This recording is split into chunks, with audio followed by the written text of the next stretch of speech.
नमस्कार, जय हिंद दोस्तों। मैं आपका दोस्त शुभम गिरी आप सभी लोगों का हार्दिक स्वागत करता हूं अपने YouTube channel study with Shubham Giri में।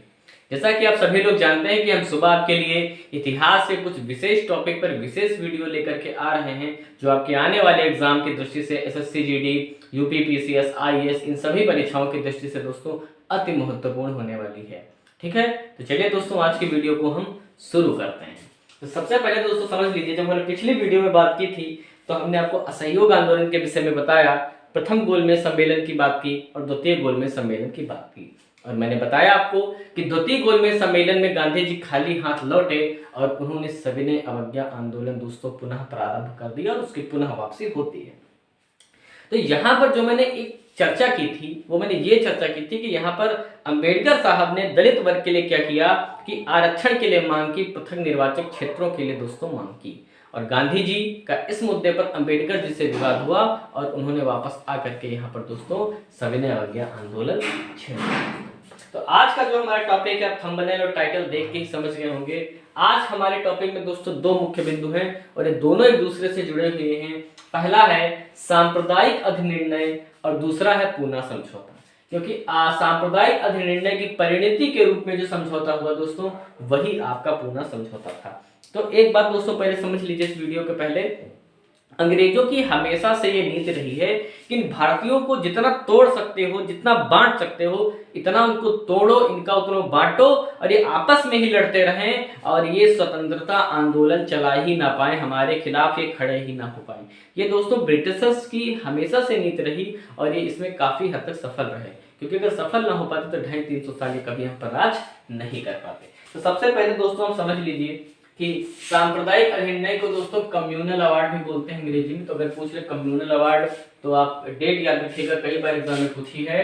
16 अगस्त 1932 को सांप्रदायिक निर्णय की घोषणा ब्रिटेन के तत्कालीन प्रधानमंत्री रामसे मैकडोनाल्ड ने कर दी।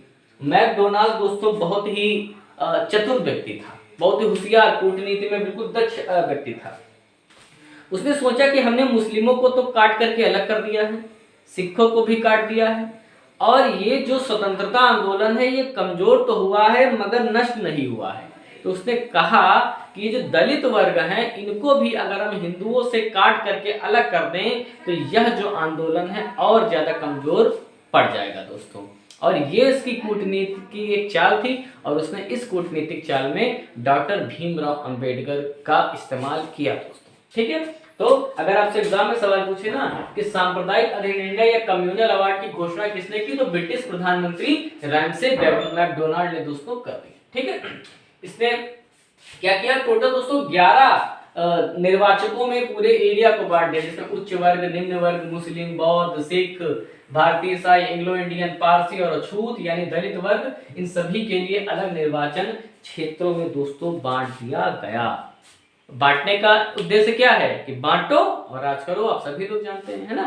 तो अब आपको याद होगा 1909 का अधिनियम, जो मुस्लिमों को पहली बार सांप्रदायिक आधार पर निर्वाचन दिया गया था। इसका उद्देश्य क्या था दोस्तों?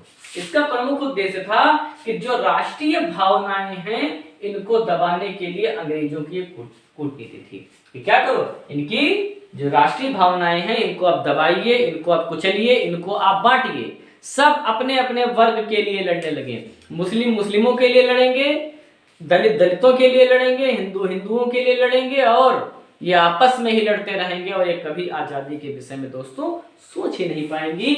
ये इनकी एक मानसिक चाल थी। मगर हमारे देश के जो उस वक्त के सबसे बड़े नेता थे दोस्तों महात्मा गांधी, वो भी एक होशियार व्यक्ति थे। वो रामसे मैकडोनाल्ड की एक एक चाल को वो समझ रहे थे और वो इसका जवाब भी देने के लिए दोस्तों तैयार थे। और इसका उद्देश्य क्या था कि भारतीय आंदोलन, दोस्तों एक चीज मैं बता दूं, ये जो भारतीय आंदोलन दिख रहा था, नेशनल मूवमेंट जो चल रहा था, ये बाहर से तो लग रहा था कि भाई बहुत तगड़ा चल रहा है, बहुत इसका प्रभाव चल रहा है, मगर दोस्तों सच्चाई ये थी कि अंदर से दोस्तों पूरा का पूरा खोखला था।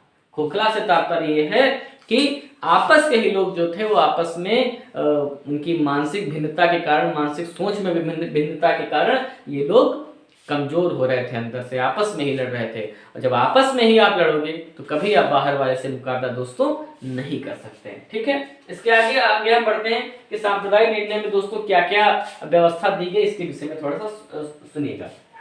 पहली व्यवस्था ये की गई कि प्रांतीय व्यवस्थापिका में जो सदस्यों की दोस्तों जो संख्या थी ना, इसमें वृद्धि कर दी गई।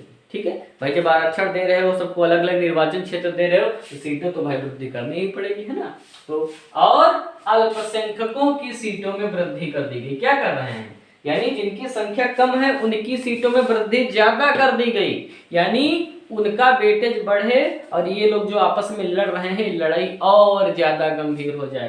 तो अल्पसंख्यकों की सीटों में दोस्तों वृद्धि कर दी, और अल्पसंख्यकों के लिए अलग निर्वाचन क्षेत्र भी इन्होंने निर्धारित कर दिया, यानी कि अगर कोई मुस्लिम खड़ा है तो मुस्लिम ही खड़ा होगा, मुस्लिम ही उसको वोट करेगा। ये दोस्तों सांप्रदायिक निर्वाचन होता है। ठीक है, इसके बाद अगर हम बात करें, और जो सबसे मुख्य बिंदु था इसमें कि दलितों को हिंदुओं से अलग मानकर अलग निर्वाचन क्षेत्र दे दिया गया, कि जो दलित हैं वो हिंदू अब नहीं कहलाएंगे, उनको हम एक अलग वर्ग बना देंगे जिसको हम दलित वर्ग बोलेंगे या अछूत वर्ग बोलेंगे। और ये पूरा इनको क्षेत्र दे करके, और भविष्य में सोचता था कि इनको हम ये भूभाग ही अलग कर देंगे, यानी भारत को तोड़ने की ऐसी कोई कोशिश नहीं थी जो रामसे मैकडोनाल्ड ने नहीं की दोस्तों। ठीक है, तो भाई और इन्होंने क्या किया, स्त्रियों के लिए भी बहुत सारी सीटें आरक्षित कर दी कि भाई स्त्रियों को भी हम इसमें शामिल करेंगे, उनको भी आरक्षण करेंगे। तो जब ये निर्णय आ गया दोस्तों, तो गांधी जी इससे ही बड़ा ही दुखी हुए। गांधी जी बहुत दुखी हुए, और दुखी होकर के उन्होंने 18 अगस्त को रामसे मैकडोनाल्ड को दोस्तों एक पत्र लिखा और कहा कि रामसे मैकडोनाल्ड, कि अगर तुमने 20 सितंबर, डेट ये याद रखिएगा, 20 सितंबर 1932 तक समय दिया इनको, यानी लगभग 1 महीने का समय दे दिया, अगर आपने इस निर्णय को वापस नहीं लिया तो मैं आमरण अनशन शुरू कर दूंगा। आमरण अनशन का मतलब होता है कि जब तक मेरी मृत्यु नहीं हो जाएगी मैं अनशन कर दूंगा, और महात्मा गांधी ने दोस्तों ऐसा किया है। तो ये तो भाई निर्णय हो गया, डेट याद रखिएगा 16 अगस्त 1932 को। और अब हम बात करेंगे कि पूना समझौते में क्या हुआ दोस्तों। ठीक है, तो आइए अब पूना समझौते पर हम थोड़ी सी चर्चा कर लेते हैं। ठीक है दोस्तों, तो गांधी जी ने क्या किया, 20 सितंबर 1932 को गांधी जी ने आमरण अनशन शुरू कर दिया, और गांधी जी की जो हालत थी वो दिन प्रतिदिन गंभीर होती जा रही थी, उनकी हालत खराब होती जा रही थी, और पूरे देश में जो था वो गांधी जी के प्रति संवेदना बढ़ती जा रही थी। लोग चिंतित होते जा रहे थे कि अगर गांधी जी की कहीं मृत्यु हो गई तो ऐसा ना हो कि हमारा जो आज़ादी का जो सपना है वो सपना ही बन करके रह जाए। महात्मा गांधी के ऊपर दोस्तों बहुत ही ज़्यादा लोग जुड़ रहे थे, और अंबेडकर साहब के ऊपर बहुत ही ज़्यादा प्रेशर पड़ रहा था कि अंबेडकर जी कहीं अगर गांधी जी को कुछ हो गया तो इसका जो दोषारोपण है वो पूरा का पूरा आप पे होगा, और इस गांधी जी की जो मृत्यु का जो जिम्मेदार है लोग आपको मानेंगे। अंबेडकर साहब भी परेशान होने लगे कि बात तो भाई सही है कि अगर गांधी जी को कुछ हो गया तो जिम्मेदार लोग हमको मानने लगेंगे। इसलिए क्या किया भाई, बातचीत करने के लिए अंबेडकर साहब गांधी जी से राजी हो गए दोस्तों। तो याद रखिएगा दोस्तों, उस वक्त गांधी जी कहाँ थे, पुणे की यरवदा जेल में थे दोस्तों। कहाँ थे, पुणे की यरवदा जेल में थे, और 24 सितंबर 1932 को अंबेडकर साहब, और ये मैंने लिखा है यहाँ पर, अंबेडकर साहब और गांधी जी की मुलाकात हुई दोस्तों। तो अगर आपसे एग्जाम में पूछे पूना समझौता, पूना पैक्ट किसके किसके मध्य हुआ था दोस्तों, तो महात्मा गांधी और डॉक्टर भीमराव अंबेडकर के मध्य हुआ था। शाम का 5 बजा था, गांधी जी अंबेडकर साहब गांधी जी से मिलने के लिए जाते हैं, और गांधी जी लेटे हुए थे बिल्कुल। इतनी भी हिम्मत गांधी जी के अंदर नहीं थी, इतनी ऊर्जा नहीं थी कि वो ठीक ढंग से अंबेडकर साहब से बात कर पाते दोस्तों। तो अंबेडकर साहब ने हाथ जोड़कर बापू से कहा कि बापू, मैं इसलिए नहीं आपकी बातों को स्वीकार कर रहा हूँ कि मैं गलत हूँ, मैं इसलिए बिल्कुल भी नहीं स्वीकार कर रहा हूँ। हाँ, मैं इसलिए आपकी बातों को स्वीकार कर रहा हूँ कि अगर आपको कुछ हो गया तो इसलिए देश की जनता कभी मुझे माफ़ नहीं करेगी, और आपकी मृत्यु का जो जिम्मेदार है दोस्तों वो मुझे मानेगी। आगे चल करके अंबेडकर साहब को गलती का एहसास हुआ। उनको लगता है 1942 में कि जो मैंने समझौता किया गांधी जी के साथ वो सही नहीं था। ठीक है दोस्तों, चलिए अब भाई क्या किया, हाँ, अंग्रेज सरकार ने समझौते को दोस्तों सांप्रदायिक अधिनिर्णय के संशोधन के रूप में स्वीकार कर लिया। कहा ठीक है भाई, आप दोनों लोगों ने जो समझौता किया है, ब्रिटिश गवर्नमेंट ने उसको मान्यता प्रदान करती कि जो ये कम्युनल अवार्ड था, सांप्रदायिक अधिनिर्णय था, ये इसका एक संशोधित रूप है, इस रूप में उसको एक स्वीकार कर लिया। अब यहाँ पर थोड़ी सी मजे की बात सुनिएगा। जब अंबेडकर साहब 71 सीटों की मांग कर रहे थे, 71 सीटों का इनको आरक्षण दिया गया था दलितों के लिए, गांधी जी ने कहा 71 तुम मांग रहे हो, हम तुमको 148 देंगे। दलित सारे लोग खुश हो गए, हम तो 71 मांग रहे थे, गांधी जी तो 148 सीटें दे रहे हैं, है ना।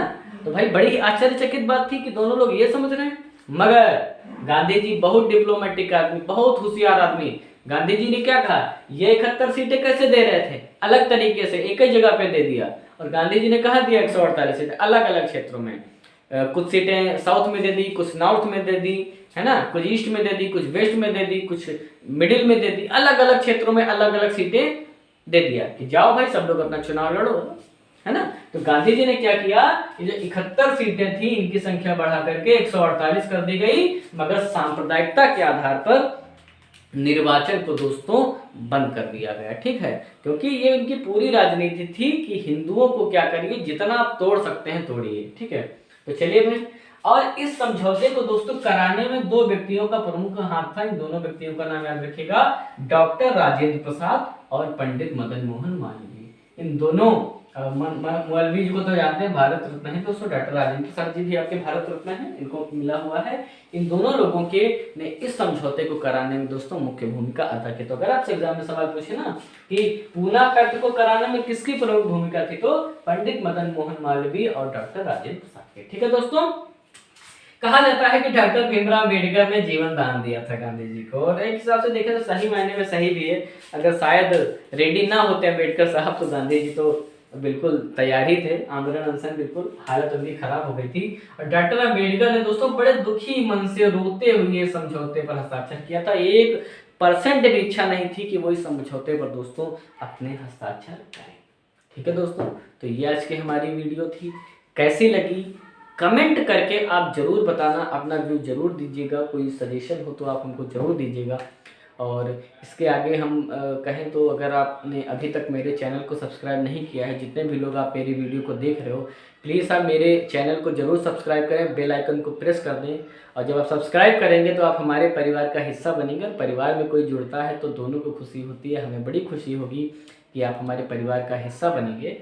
और शेयर करना बिल्कुल भी ना भूलें, अगर आपको लगता है कि ये इंपॉर्टेंट वीडियो है और यहाँ से क्वेश्चन आएंगे, और आएंगे डेफिनेटली आएंगे, तो आप ज़रूर इसको दोस्तों अपने दोस्तों में शेयर करिए, ठीक है।